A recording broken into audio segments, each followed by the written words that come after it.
The bypass key was already in the locked position when the night shift walked in. No one signed the override log. No one set a timer. The safety instrumented system, the last automatic line of defense between a high-pressure excursion and a major release, had been defeated. And the control room had no idea. Think of it like this: imagine removing the airbag from your car, then handing it to a new driver without telling them.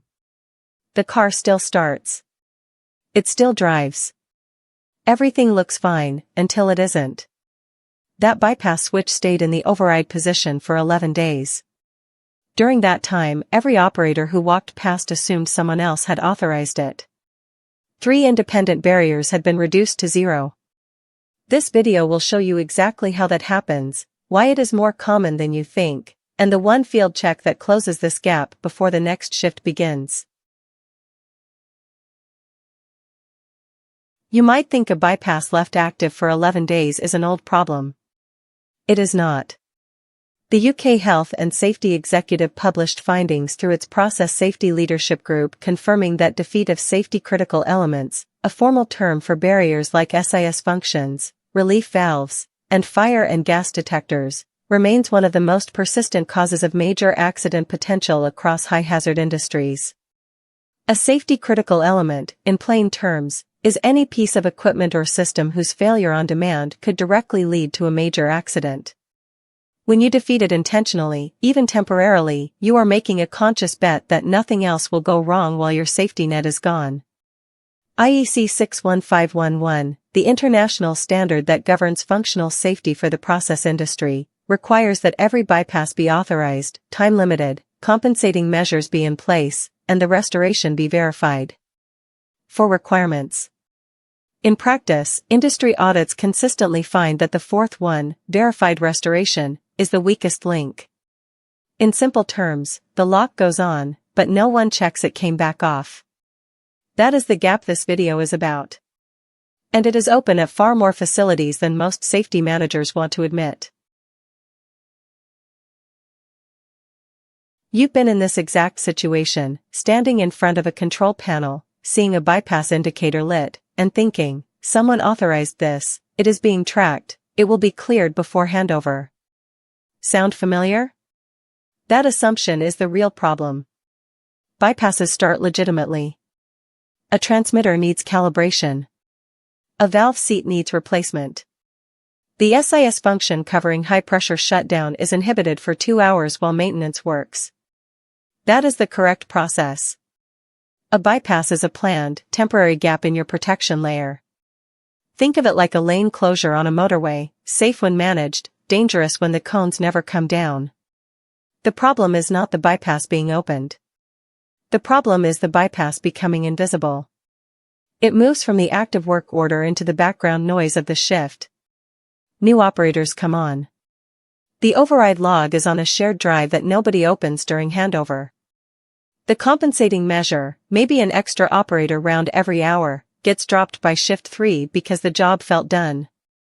The bypass that started as a 2-hour maintenance window becomes the 11-day gap that no one owns. That makes sense, because when you first learn about layers of protection, the lesson is reassuring: you have multiple independent barriers, so no single failure should cause a catastrophe. That logic feels solid. And it is, when all your barriers are intact. Here's where teams go wrong. They treat a bypassed SIS as a one-barrier problem, assuming the process alarm, the operator response, and the relief valve still provide adequate protection.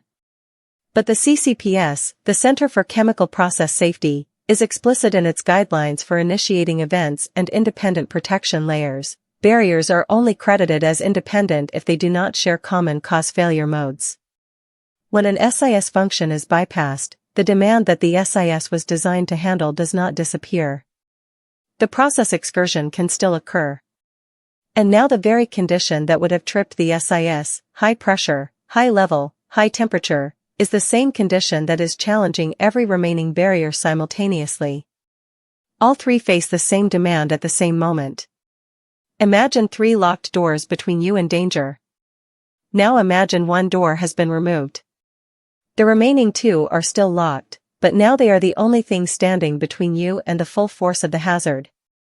Every missed bypass reduces your margin to zero faster than most operators realize.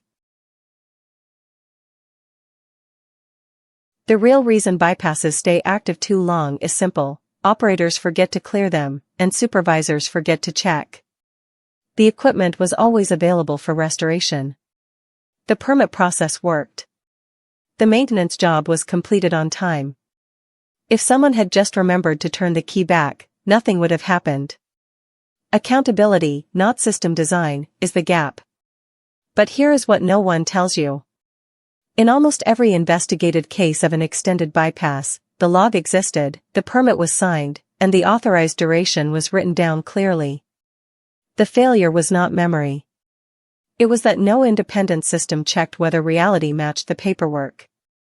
Think of it like a kitchen timer. If you set the timer but walk into another room and the alarm is too quiet to hear, the food still burns, even though you did everything right on paper. The CCPS calls this verification gap a barrier performance monitoring failure. The bypass management procedure was followed to open the bypass. The procedure to confirm closure was not independently verified. That single gap, no closed-loop confirmation, is the mechanism that turns a 2-hour window into 11 days of unprotected operation. Here's where the data becomes hard to ignore. Analysis of process safety incidents involving SIS defeats, drawn from CCPS process safety incident data and regulator investigation reports, consistently shows that the majority of extended bypasses are not discovered through the bypass management procedure itself. They are discovered by accident, during an unrelated inspection, during a process upset, or during an audit that was not focused on bypass status at all. In other words, the control that was supposed to catch the gap, the bypass log review, frequently did not. The U.S. Chemical Safety and Hazard Investigation Board's investigation report into the 2005 BP Texas City refinery fire and explosion, which killed 15 workers and injured 180, identified that multiple safety systems had degraded or been bypassed without adequate compensating measures or verification. The investigators did not blame individuals for forgetting. They identified a management system failure, no closed-loop process to confirm that bypassed safety systems had been restored. That is the difference between a near miss and a catastrophe. In 3 minutes, you'll see the one mistake that destroys even people who know all of this. The evidence is consistent across jurisdictions and decades. Open-ended bypass windows without independent closure verification are a systemic vulnerability, not an individual failure. The fix is structural, not motivational. This works exactly like a relay race where one runner puts down the baton and no one picks it up. The race looks fine from the grandstand, runners are still moving, but the baton is sitting on the track and the team does not know it yet. Here is the bypass cascade in 3 steps. Step 1. A legitimate bypass is opened under a permit or authorization. The SIS function is inhibited. Compensating measures are specified, say, increased operator monitoring rounds every 2 hours. The maintenance work begins. Step 2. The maintenance work is completed, but the restoration is not independently verified. The compensating measure, the extra monitoring rounds, is not formally closed out because the shift team assumed the SIS was restored when the maintenance crew left. The SIS stays inhibited. No alarm fires. Nothing looks wrong on the overview screen because the bypass status indicator is a small, uncolored symbol in the corner of a busy display. Step 3. A process excursion occurs. The initiating event, the exact condition the SIS was designed to detect and act on, arrives. The SIS does not trip because it is still inhibited. The process alarm fires, but operators are already managing 3 other alarms from an upstream unit. The relief valve, the last passive barrier, lifts. If the relief system is adequately sized and unobstructed, it holds. If not, the consequence is catastrophic. The 2005 Texas City incident showed exactly this pattern, multiple degraded barriers meeting a single demand at the same time. 15 people lost their lives. The lesson is structural. Every step in the cascade has a control point. and every control point needs independent verification.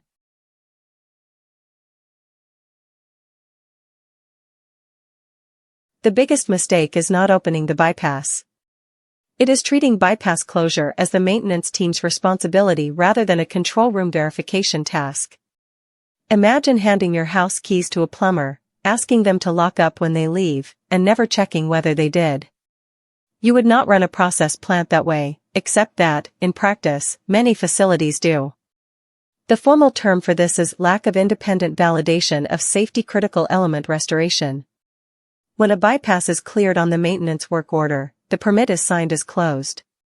But no one in the control room independently confirms that the SIS function has returned to its armed, healthy state.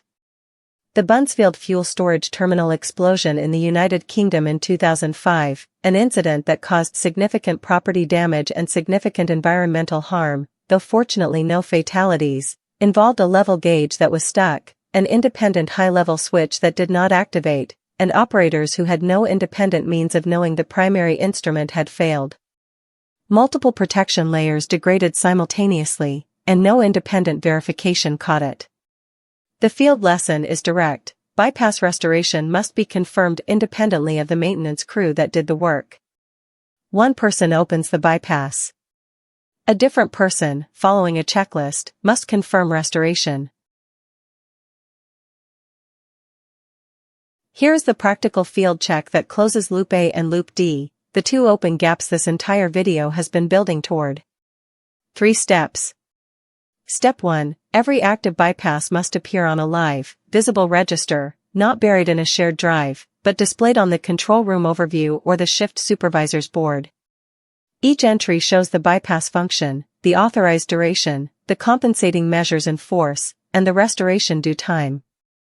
Think of it like a countdown clock on the wall. When it hits 0, the team acts. Step 2. Bypass restoration requires a 2-person confirmation. The maintenance work order is closed by the maintenance team. Separately, an operator physically checks the field device, confirms the bypass switch or jumper is removed, and signs a dedicated closure entry in the bypass register. These are 2 separate signatures, 2 separate people.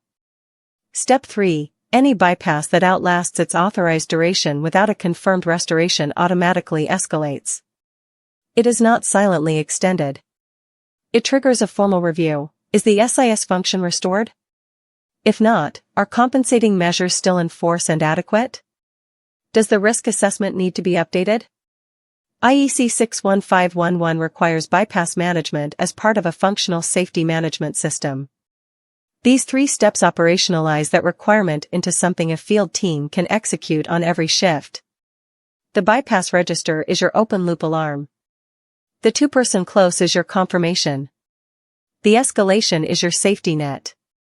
Together they close the gap that turned a 2-hour window into 11 days of unprotected operation.